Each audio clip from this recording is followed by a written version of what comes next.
by the left hand by their collars, and she knocked them together. I found out, I went back to my village after the war to find out where is this darling girl who was so kind to me. Anya now lives in Prague, and that is the capital of the Czech Republic.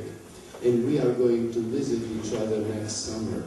And I will be able to say to Anya how wonderful that in the midst where no one cared, when bullies were attacking you, a little Christian girl cared about you. I want all of you, whether you are a boy or a girl, to become like Anya was. If you see somebody in trouble, go in their direction and protect them. So we were talking today about the Holocaust. Holocausts don't begin in 1941 or in 35 or in 33. Holocaust began when we start hating each other. And so today, let's start, if we haven't done so yet, to love each other, so we are not going to have Holocaust. Well, to get away from this world, we moved to a town, but poverty is very stubborn. It follows you wherever you go. So in town, it wasn't better. And anti-Semitism, hatred of Jewish people, also followed you. And before I reached the age of 12, I already knew so much hatred. At the age of 12, I became a mechanic apprentice. I learned how to be a mechanic. And of course that was extraordinary because everyone was saying, Jews are very clumsy. They don't know how to fix cars. They can't become mechanics. I want you to know that to this day, I am an excellent mechanic. You see, knowledge, learn very hard. Knowledge will never be taken away from you. And I'm so glad that I'm still a good mechanic because I have a very shy Toyota. My Toyota doesn't like mechanics. Because you know what happens when you bring your car to the mechanic, he opens the hood and he says something ugly to your engine, like, you're gonna die. You say, how would you like to be that engine? So I very rarely take my car to the mechanic because I know how to fix practically everything. I'm trying to tell you, learn whatever you learn it well, so you can make use for life, knowledge. See, the Nazis took away my family, but they never took away my knowledge. So learn very hard. Well, before I reached the age of 15, I was taken to a forced labor camp. I want you to know that compared to other Holocaust survivors, I was very lucky. I was a strong boy, and I was able to work, but nevertheless, in the first 3 weeks, I lost 10 pounds because the food was so terrible and work was so hard. But compared to Holocaust survivors, or those who didn't survive, who went to concentration camps, to Auschwitz, I was very lucky. I survived in forced labor camps for 8 months, and when we heard that Jewish people were being killed all over Europe, a friend of mine and I decided to escape. I was now working at a huge factory where they were preparing ammunitions for the German warfare. It was very, very difficult work, and I want you to know that I had no trouble sleeping. After I worked a shift of 15 hours a day, life was very difficult. Well, my friend decided that we should escape.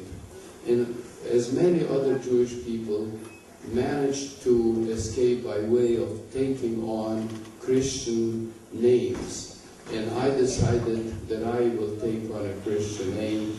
and find a way to escape. I worked in this factory where workers were coming in with badges, identification badges. In order to escape from this factory, I had to take hold of a badge.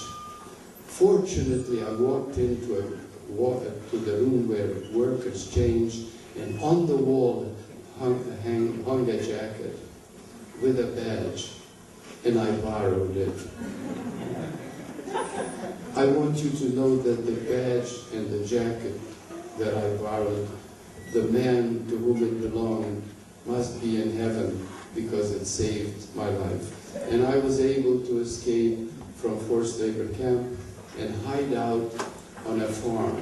I gave myself a nice Hungarian name, and fortunately I already spoke 4 different languages, so I was able to hide on a farm.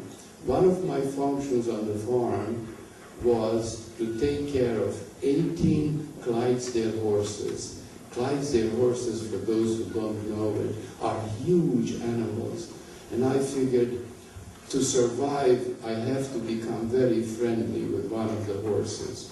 So because I was very lonely, I needed someone to speak to. So I spoke to one of the horses. And I spoke to the horse in Yiddish. Yiddish is the language that Jewish people in Eastern European countries speak. And I spoke to the horse in Yiddish. And I want you to know that animals are bilingual. They are so extraordinary. I was 100% sure that whenever I was speaking to the horse, and I was telling the horse how lonely I was, how much I was afraid that if I were captured, I would be killed, I spoke to the horse, and the horse knocked his foot into the ground as if to say, I dig you, man. I know how much you are afraid for your life. And so I had a new friend, and animals are extraordinary. I survived on the farm for 4 months, and I was then liberated, so to speak, by the Russian army. I am now talking about 1944, when the Russians already occupied part of Budapest, because I was hiding outside of Budapest, which is the capital of Hungary. And the Russians liberated me. But the Russians decided that I should become a soldier. So one Russian soldier officer stood to my right, one to my left, and one to the right said, how would you like to be a soldier in the Russian army? I said, I don't know. My mom never taught me how to shoot. Killing is not one of my preferred activities. Maybe some other time. Well, the one to the left pulled out a gun, put it to my head, and he said, how would you like to be a volunteer soldier in the Russian army? And when I saw the gun, I said, of course, I've been dreaming about this all my life. So I had very little choice.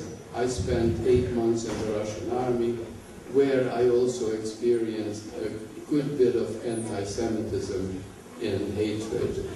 The war was almost over. We are now talking about 1945.